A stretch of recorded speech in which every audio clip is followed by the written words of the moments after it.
오스트로네시아 일대의 고고학적, 언어학적 증거. 고고학적 증거와 언어학적 증거는 두 가지 측면에서 서로 인상적인 일치를 보인다.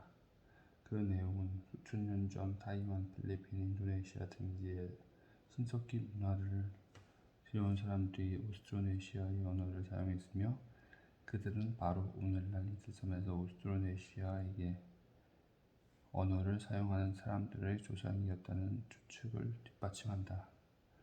첫 번째 두 가지 증거는 모두 타이완 이주가 남중국 해안에서 시작된 팽창의 첫 단계였다는 것, 그리고 타이완에서 필리핀과 인도네시아로 이주한 것이 그 다음 단계였음을 분명히 입증하고 있다.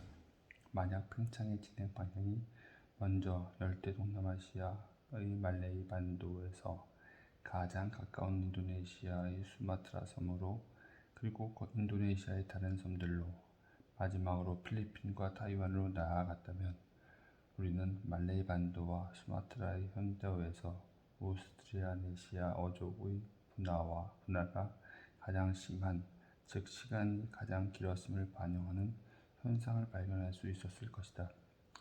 또 타이완이나 필리핀 언어들은 오히려 최근에 분화되기 시작해 모두 한 어파에 속할 것이다. 그러나 분화가 가장 심한 곳은 타이완이다. 반면 말레이 반도와 수마트라의 언어들은 모두 동일한 준준 어파에 속한다. 그것은 바로 말레이 폴리네시아 준어파에서 최근에 갈라져 나온 것이다. 그리고 서말레이 폴리네시아 준어파도 비교적 최근에 말레이 폴리네시아 어파에서 갈라져 나왔다. 이 같은 여러 가지 언어학적 관계는 오스트로네시아인이 말레이 반도에 이주한 것이 최근의 일이며 타이완, 필리핀, 인도네시아에 이주한 것보다 먼저가 아니라 나중이었다는 고고학적 증거가 완벽하게 일치한다. 고고학적 증거와 언어학적 증거에서 나타나는 또 하나의 일치점은 고대 오스트로네시아인이 사용하던 문화적 세트에 대한 것이다. 고고학은 토기, 돼지뼈와 생산뼈 등 문화의 증거들을 직접 제시한다. 그러나 언어학자는 현대어만 연구할 수 있을 뿐이고 문자로 기록되지 않는 그 언어의 옛 형태는 알 것이 없다. 그렇다면 6,000년 전 타이완에 살던 오스트로네시아에게 돼지가 있었는지 없었는지를 알아내지도 못할 것이라고 생각하기 쉽다. 해결책은 이미 사라진 옛날 언어, 이른바 공통조어에서 파생된 현대어들의 어휘를 비교함으로써 공통조어의 어휘들을 복원하는 것이다. 예를 들면 아일랜드에서 인도까지 분포되어 있는 인도-유럽 어족의 많은 언어에서 양을 뜻하는 낱말들은 대체로 비슷하다. 구체적으로 어비, 어비스, 어위스, 어베이아, 어스타, 어위스, 어이 등은 각각 리투아니아어, 산크리트어, 라틴어, 스페인어, 러시아어, 그리스어, 아일랜드어의 낱말이다. 영어의 쉽은 명백히 다른 어원에서 나왔지만 암양, 윈이라는 낱말에서 원래 어원이 보존되어 있다. 인도-유럽 어족에 속하는 각각 각종 현대어의 역사를 통해 발음의 변화를 살펴보면 약 6,000년 전에 조상 인도-유럽어에서 사용된 원래 형태는 어휘스였음을 짐작할 수 있다. 문자로 기록되지 않은 이 공통조어를 일컬어 원시 인도-유럽어라고 한다.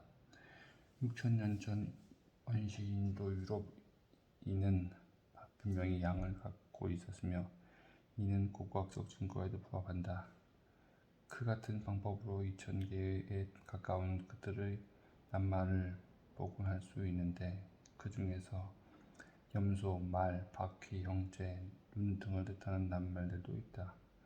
그러나 총을 뜻하는 원시 인도 유럽에는 반품 복원할 수 없으며 인도 유럽계의 여러 형태의 언은 현대 언은 지각이 다른 어원, 영어는 건, 프랑스는 포시, 러시아어는 루지오 등 사용하고 있다.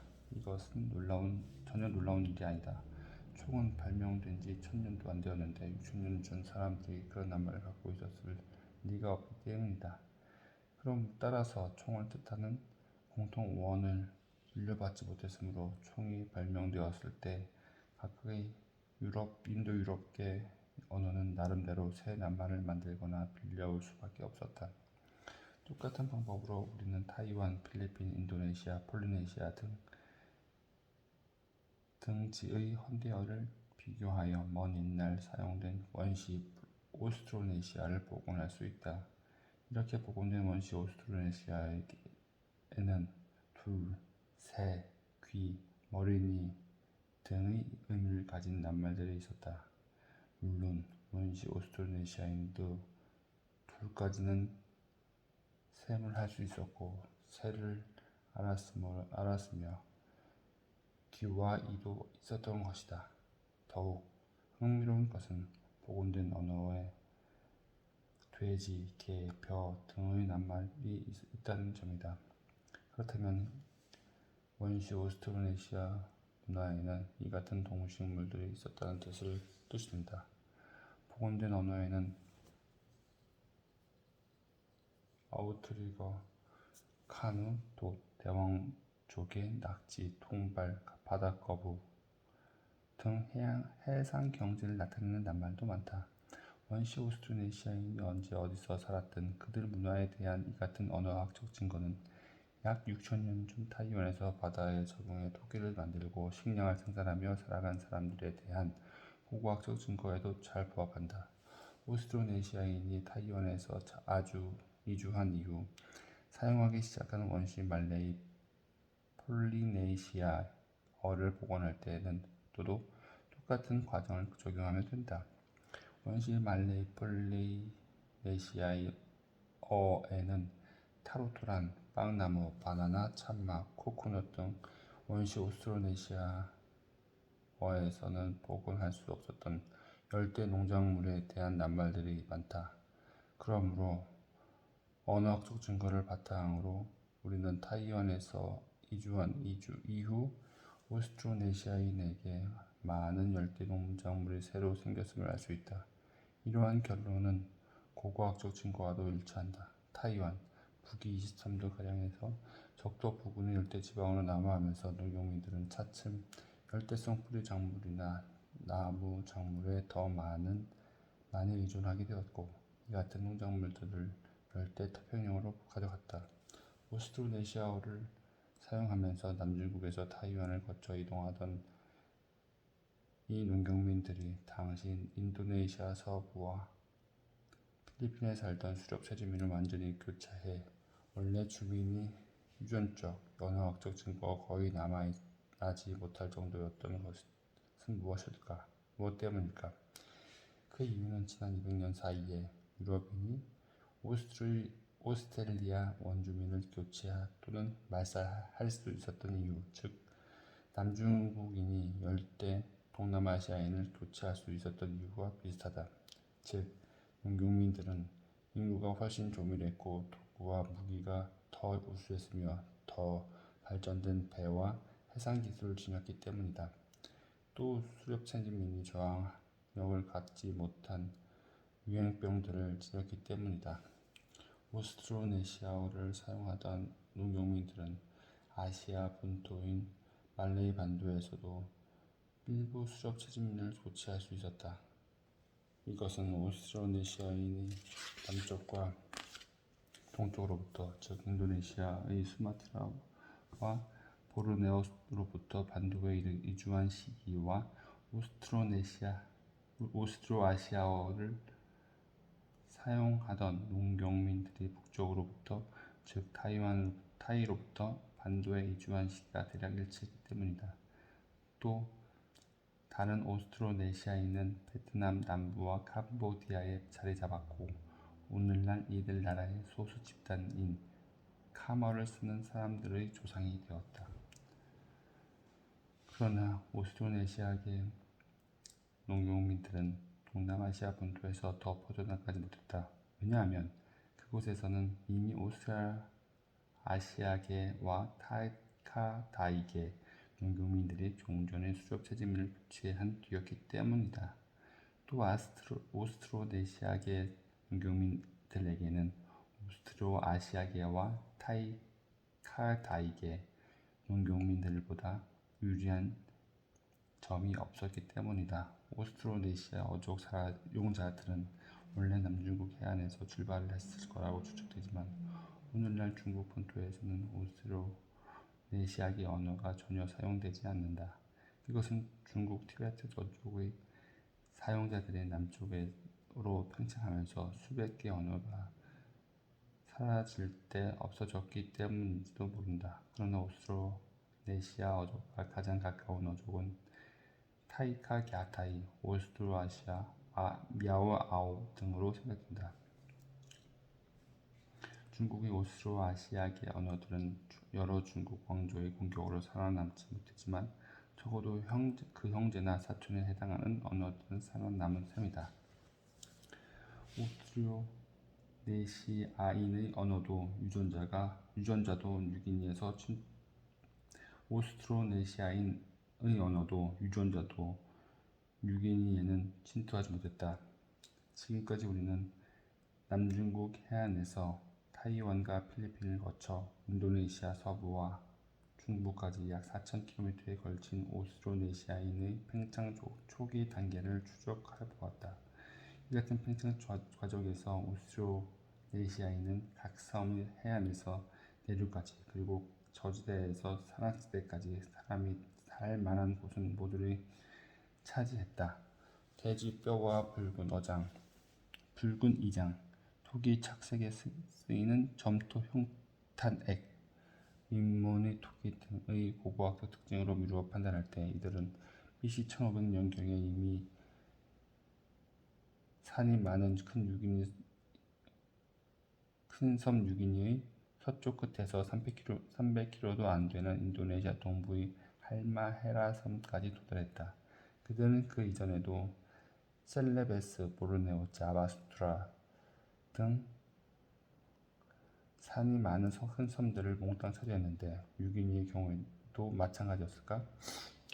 그렇지 않다. 이것은 현대 뉴기니인 대부분의 얼굴만 보아도 분명히 알 수 있는 일이고 뉴기니의 유전자에 대한 상세한 연구에서도 밝혀진 사실이다. 내 친구 위어르를 비롯해 모든 뉴기니 고지인은 검은 피부색, 돌돌 말린 머리카락, 얼굴형 등에서 인도네시아인, 필리핀인, 남중국인과는 완전히 다르다. 그리고 뉴기니 내륙과 남해안 저지인도 대부분 키가 큰 편이라는 점, 이 외에는 고지인과 비슷하게 생겼다. 유전학자들도 뉴기니 고지인의 혈액 샘플에서 오스트로네시아인의 유전적 특징을 발견하지 못했다. 그러나 뉴기니의 북해안과 동해안, 뉴기니 북쪽과 동쪽의 비스마르크 제도와 솔로몬 제도에서는 상황이 좀 복잡해진다. 이들 지역 사람들의 외모는 위어르 같은 고지인과 아크미두 같은 인도네시아인 사이에 어디쯤에 들어가는데 대체로 위어르 쪽에 상당히 더 가깝다. 예를 들면 북해안 출신의 내 친구 사와카리는 머리가 물결 모양으로 아크마드의 직무와 위어르의 돌돌 말린 머리카락의 중간이며 피부색은 위어르보다는 밝지만 아크마드보다는 상당히 검은 편이다. 유전적으로 비스마르크 제도와 솔로몬 제도 사람들과 뉴기니 북해안 사람들은 약 15%만 오스트로네시아인이고 나머지 85%는 뉴기니 고지인과 비슷하다. 그러므로 오스트로네시아인은 분명히 뉴기니 일대에 도착하긴 했지만 이 섬 내륙까지 완전히 침투하는 데는 실패했고 전부터 뉴기니 해안과 주변 섬에서 살던 사람들로 인해 유전적으로 희석된 것이다. 각종 현대어를 살펴보아도 똑같은 결론이 나오지만 더 자세히 한 내용을 알 수 있다. 15장에서 대부분 뉴기니 언어가 속한 파푸아 인어 언어군은 전 세계 어느 어족과도 무관하다고 설명했다. 뉴기니의 산악지대, 서남부와 중남부 해안을 포함한 전대 전부 그리고 북부 내륙 등지에서 사용되는 언어는 모두 예외 없이 파푸아계 언어다. 북남부 해안과 동남 해안에 접해 있는 좁은 띠 모양의 지역에서는 오스트로네시아계 언어가 사용된다. 반면에 비스마르크 제도와 솔로몬 제도에서는 대부분 오스트로네시아계 언어이며 파푸아계 언어는 단지 몇 개의 섬에 고립되어 있을 뿐이다. 비스마르크 제도와 솔로몬 제도와 뉴기니 북해안에서 사용되는 오스트로네시아계 언어들은 오세아니아계라는 별개 준주어파로 분류된다.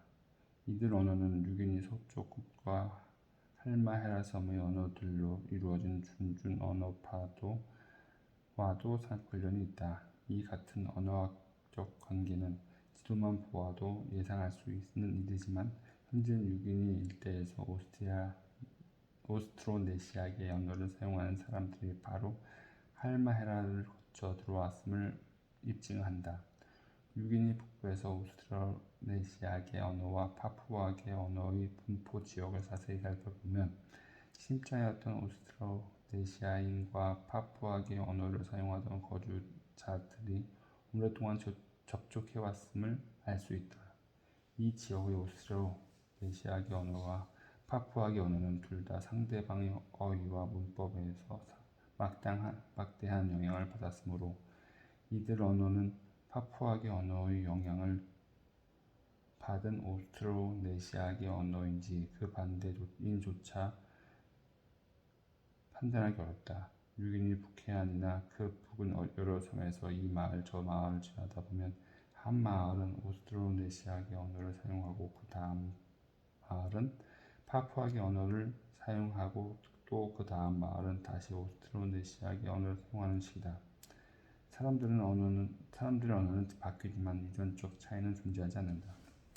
이 같은 사실은 뉴기니 북해안과 인근 섬들의 친입자인 오스트로네시아인과 원래부터 있던 뉴기니인이 수천 년 동안 교육과 결혼을 통해 유전자와 언어를 주고받았음을 시사한다. 이 같은 장기간 접촉에서 더 효과적으로 전달된 것은 오스트로네시아인의 유전자가 아니라 오스트로네시아계 언어였다. 결국 오늘날 비스마르크 제도와 솔로몬 제도의 사람들은 외모와 대부분 유전자는 여전히 파푸아인이면서도 대다수가 오스트로네시아계 언어를 사용한다. 그러나 뉴기니 대륙에는 오스트로네시아인의 언어도 유전자도 침투하지 못했다. 그들은 뉴기니를 침략한 결과는 이처럼 보르네오와 셀레베스를 비롯한 인도네시아의 큰 섬들을 침략했을 때와 매우 달랐다. 후자의 경우에는 오스트로네시아인의 불도저 때문에 종전에 살던 사람들의 유전자와 언어는 거의 흔적조차 찾을 수 없을 정도였다. 그렇다면 뉴기니에서는 도대체 무슨 일이 벌어졌는지 이해하기 위해 지금부터 고고학이 찾아낸 증거들을 살펴보자. 뉴기니에 남아있는 오스트로네시아인의 흔적 라피타 토기 BC 1600년경 즉 오스트로네시아인이 할마헤라에 나타난 것과 거의 동시에 뉴기니 일대에도 그들의 고고학적 특징 돼지, 닭, 개, 붉은 이장 토기, 돌을 갈아서 만든 깍귀, 대형 조개 껍데기 등이 나타난다. 그러나 오스트로네시아인이 그곳에서 도착할 때의 상황은 그 이전, 즉 필리핀과 인도네시아에 도착할 때의 상황과 두 가지 측면에서 달랐다. 첫 번째 측면은 토기의 형태에 대한 것이다. 이것은 심미적 문제이므로 경제적 의미는 없지만 고고학자들에게는 초기 오스트로네시아인의 유적지를 즉각 식별할 수 있게 해주는 요소다. 필리핀과 인도네시아에서 발견되는 초기 오스트로네시아인의 토기는 대부분 장식이 없다. 뉴기니 일대의 토기는 기하학적 도형을 수평띠 모양으로 배열해 정교하게 장식했다. 그리고 인도네시아의 초기 오스트로네시아 토기의 특징은 흰 붉은 이장과 여러 가지 그런 모양도 그대로 유지하고 있다. 뉴기니 일대에 정착한 오스트로네시아인은 그전부터 나뭇껍질 옷감이나 문신의 기하학적 도형을 사용했다. 아마도 거기서 아이디어를 얻어 토기에도 문신을 새기기 시작한 듯하다. 이 같은 양식은 그것이 사용된 라피타라는 고고학적 유적지의 이름을 따서 라피타 토기라고 부른다. 뉴기니 일대의 초기 오스트로네시아 유적에서 훨씬 더 중요한 두 번째 측면은 유적지의 분포 지역이다. 필리핀과 인도네시아의 경우 가장 오래된 오스트로네시아 유적지도 루손, 보르네오, 셀레베스 등 큰 섬에 있는 반면 뉴기니 일대에서 라피타 토기가 발견된 유적지들은 비교적 큰 외딴 섬에 부속된 작은 섬들에 대한 거의 국한되어 있다. 현재까지 뉴기니 해안에서 라피타 토기가 발견된 유적지는 아이타페 단 한 곳뿐이며 솔로몬 제도에는 겨우 두 군데 있다. 뉴기니 일대에서 라피타 유적은 대개 비스마르크 제도에 몰려 있다. 비교적 큰 섬에 부속된 작은 섬들이 대부분이며 드물지만 큰 섬이 해안에서도 발견되었다. 라피타 토기를 만든 사람들은 앞으로 확인하겠지만 수천 킬로미터를 향해 할 수 있는 사람들이었다. 그들이 겨우 몇 킬로미터 떨어진 비스마르크 제도 내의 큰 섬이나 몇십 킬로미터 떨어진 뉴기니에 촌락을 세우지 못한 이유는 그곳에 갈 능력이 없어서가 아니었다. 고고학자들은 라피타 유적에서 발굴한 쓰레기를 바탕으로 라피타인의 식생활을 재구성할 수 있다. 그들은 주로 물고기, 돌고래, 바다거북, 상어, 조개류 등 해산물을 많이 먹었으며 가축으로는 돼지, 닭, 개가 있었다. 코코넛을 포함한 여러 가지 견과류도 먹었다. 그리고 타로투란이나 참마 등 오스트로네시아인이 흔히 재배하는 뿌리 작물도 먹었겠지만 이 같은 농작물의 증거는 발견하기가 쉽지 않다. 쓰레기 더미 속에서 수천 년 동안 보존되려 보면 아무래도 부드러운 뿌리 작물보다는 단단한 견과류 껍데기가 훨씬 좋기 때문이다. 라피타 토기를 만든 사람들이 오스트로네시아계 언어를 사용했다는 것을 직접 증명하기란 불가능하다.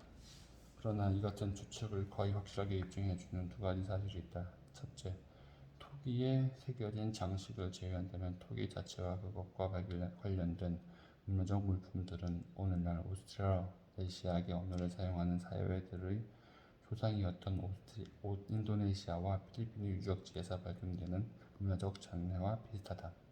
둘째, 라피타 토기는 종전에 아무도 살지 않았던 태평양의 외딴 섬에서도 발견된다.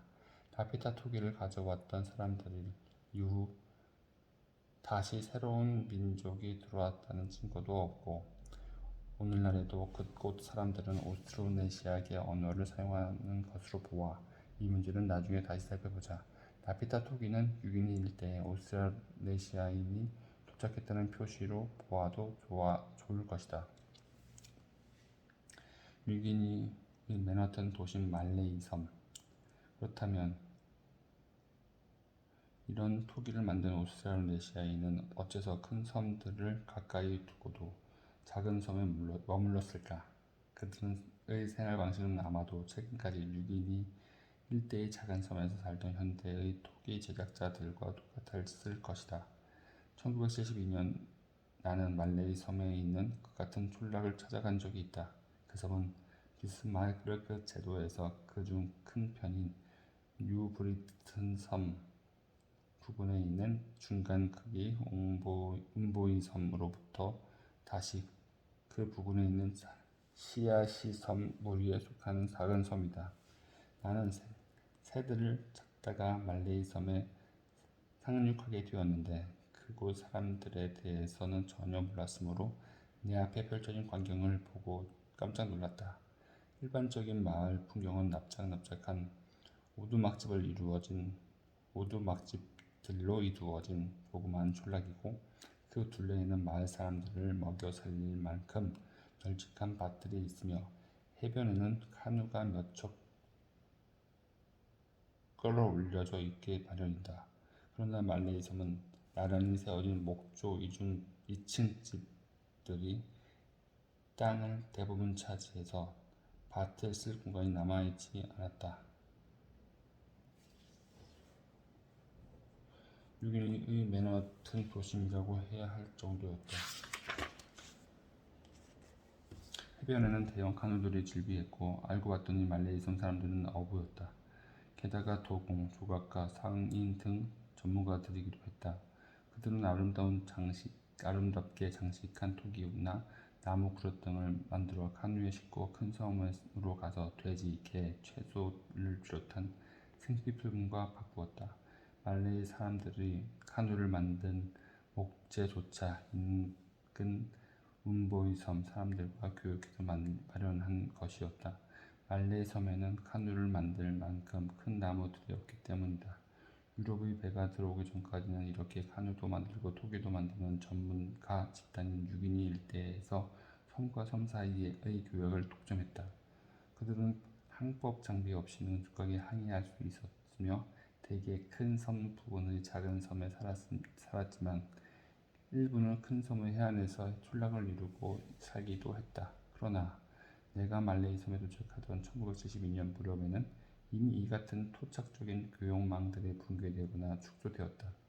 그 까닭은 유럽의 동력선과 알루미늄 그릇과 경쟁에서 밀린 탓도 있었고 몇 차례 사고로 상인들이 익사한 후 오스트레일리아 식민정부가 장거리 카누 항해를 금지한 탓도 있었다. 파푸아 뉴기니는 1975년 독립했다. 내 짐작이지만 라피타 토기를 만든 사람들은 아마도 BC 1600년 이후 뉴기니 일대에서 섬과 섬 사이를 오가던 상인들이었을 것이다.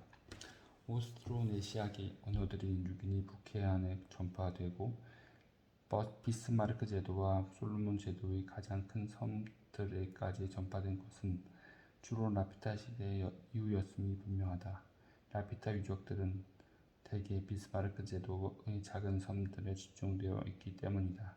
라피타 양식에서 파생된 토기들이 비로소 뉴기니 동남쪽에 있는 반도의 남쪽 지역에 나타난 것은 AD 1년경이 이르다.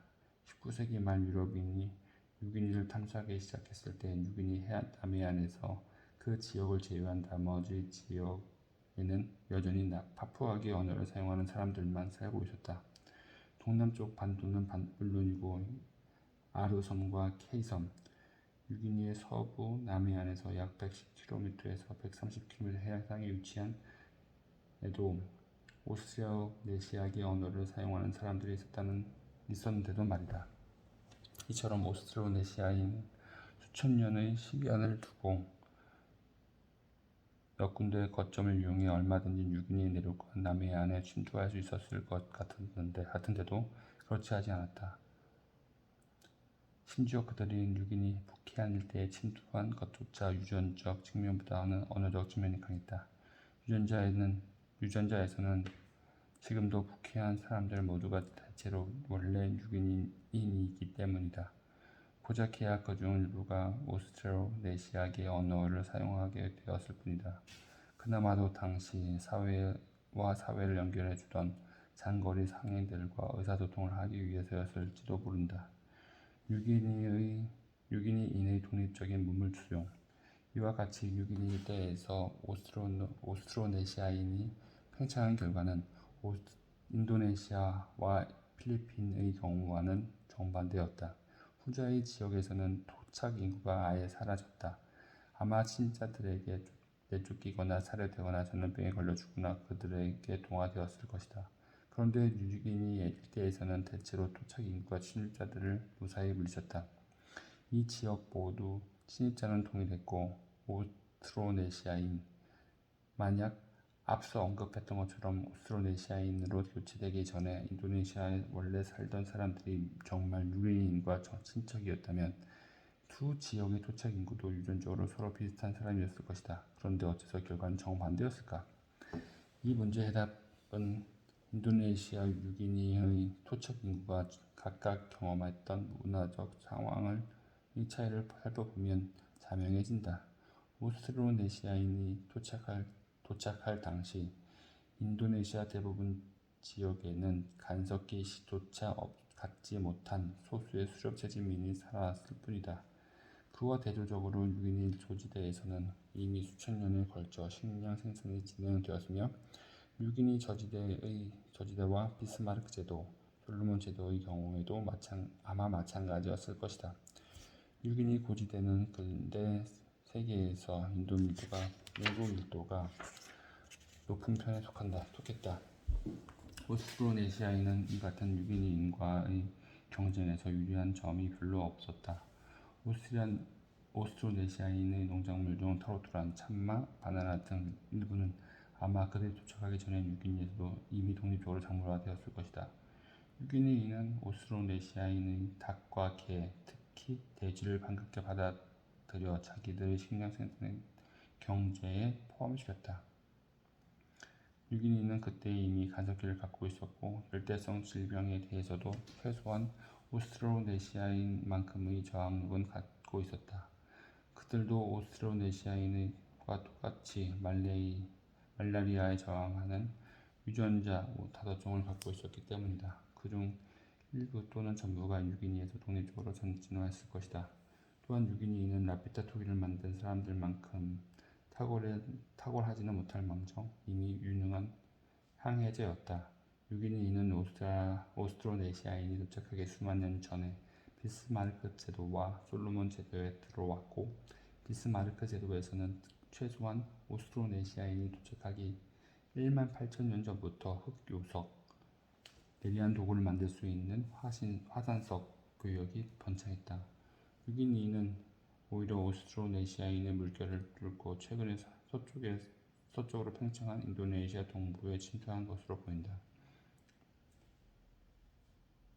현재 할마헤라 북부와 티모르 제도의 여러 섬에서 사용되는 각종 언어는 유기니 서부의 일부 언어와 관계가 있는 전형적인 파푸아계 언어들이다. 즉, 오스트로네시아인의 팽창이 각각 다른 결과를 낳게 된 것은 인구 이동에 작용하는 식량 생산의 역할을 인상적으로 보여주는 한 가지 사례다. 오스트로네시아인의 식량 생산자들은 그 두 지역을 이루었다. 뉴기니와 인도네시아, 이들 지역에 살던 사람들은 아마도 서로 친척이었을 것이다. 그런데 인도네시아인은 여전히 수렵 재진민이었던 반면 뉴기니인은 아마 이미 식량 생산자였으므로 식량 생산의 여러 가지 구조물도 발전시켰다. 조밀한 인구, 질병에 대한 저항력, 발전된 기술 등 결과적으로 원래 인도네시아인은 오스트로네시아인의 팽창이 휩쓸려 사라지고 말았지만 유기니 일대에서는 별로 진척이 없었고 열대 동남아시아의 오스트로아시아계 타이카 다이계 식량 생산자들도 마찬가지였다. 지금까지 우리는 인도네시아, 뉴기니 해안, 열대 동남아시아 등지에서 진행된 오스트로네시아인의 팽창을 더듬어 보았다. 앞으로 19장에서는 인도양을 가로질러 마다가스카르까지 진출했던 오스트로네시아인의 팽창을 살펴볼 것이다.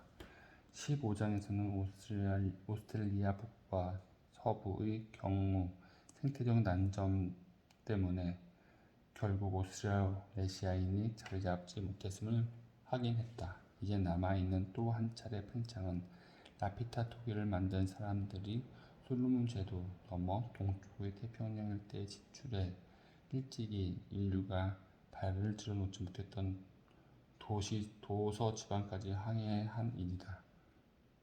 BC 1200년경 라피타 토기 조각이나 돼지, 닭, 개, 트리오를 비롯한 오스트로네시아인의 고고학적 특징이 솔로몬 제도에서 동쪽으로 1600km 이상 떨어진 피지, 사모아, 톤가 등 태평양 일대의 여러 제도에 나타났다. 서력 기원 초기에는 이 같은 특징 대부분이 토기가 빠졌다는 점이 특이하지만 소시에테레 제도와 비스마르크 제도를 비롯한 폴리네시아 동부의 여러 섬에도 나타났다. 오스트로네시아인은 다시 카누를 타고 오랜 항해 끝에 북쪽이 하와이, 동쪽이 피켓언과 이스터섬, 서남쪽의 뉴질랜드에도 정착했다. 오늘날 이들 섬의 원주민은 대개 폴리네시아인이다. 결국 라피타 토기를 만든 사람들의 직계 후손인 셈이다.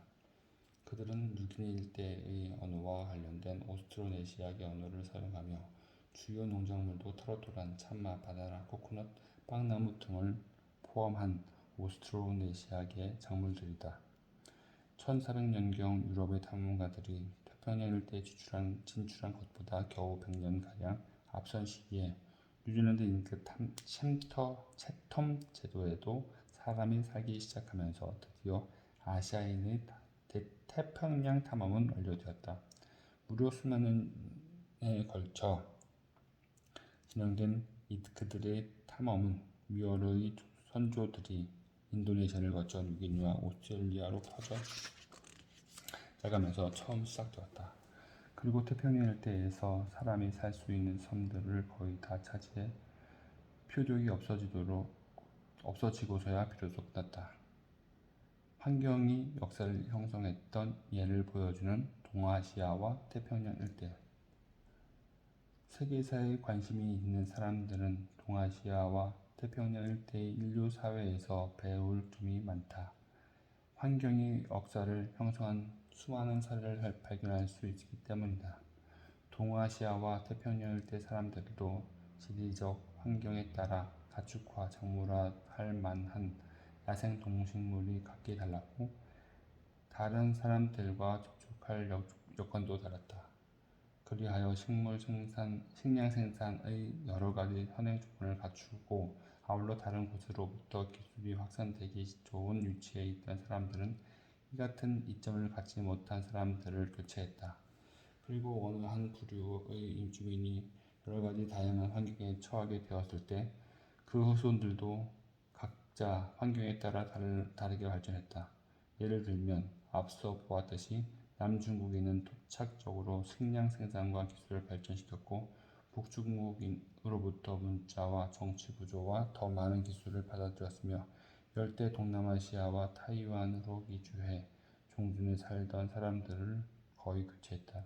동남아시아의 경우 남중국에서 이주한 식량 생산자들의 후손이나 친척 중 타이 동북부와 라오스 산지의 열대 우림에 사는 윤부리족은 수렵 채집민의 생활로 되돌아간 반면 윤부리족에 가까운 친척인 베트남인 윤부리어와 동일한 준어파에 속하는 오스트라아시아계 언어 사용은 비옥한 붉은 삼각주, 하노이 동쪽 홍강 어귀의 드넓은 삼각주에서 식량을 계속 생산하면서 금속을 기반으로 한 광활한 제국을 건설했다.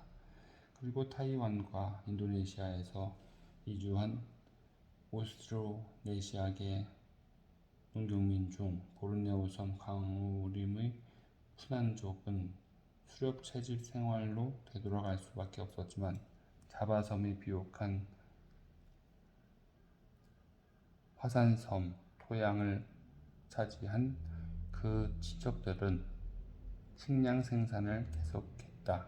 그들은 인도의 영향을 받아 왕국을 세웠고 문자를 받아들였으며 보로부두르의 장엄한 불교 유적을 남겼다.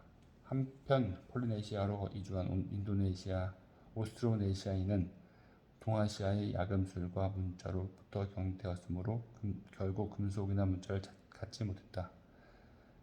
그러나 이 장에서 살펴본 바와 같이 폴리네시아의 정치, 사회 조직, 경제 형태는 환경에 따라 매우 다양했다. 폴리네시아로 이주한 후 1000년 이내에 채텀 제도는 수렵 채집 생활로 되돌아갔고 하와이는 집약적 식량 생산을 하는 원시 국가를 세웠다. 그러다가 마침내 유럽인이 도착했을 때 유럽인은 기술을 비롯한 여러 가지 이점을 바탕으로 태평양 일대의 섬들과 열대 동남아시아의 대부분을 일시적인 식민지로 만들어 지배할 수 있었다. 그러나 이 대부분 지역에는 이미 토착적인 식량 생산자들과 병원균이 있었으므로 많은 유럽인이 정착하지 못했다. 이 지역에서 오늘날 유럽인이 많이 사는 곳은 뉴질랜드, 누벨카레도니, 하와이, 면적도 가장 넓고 가장 변방에 있으며 적도에서도 가장 멀고 온대에 가장 가까운 유럽과 기후가 유사한 뿐이다. 그리하여 오스트레일리아, 남북 아메리카와 달리 동아시아와 대부분 태평양 섬은 지금도 동아시아의 태평양의 민족들을 차지하고 있다.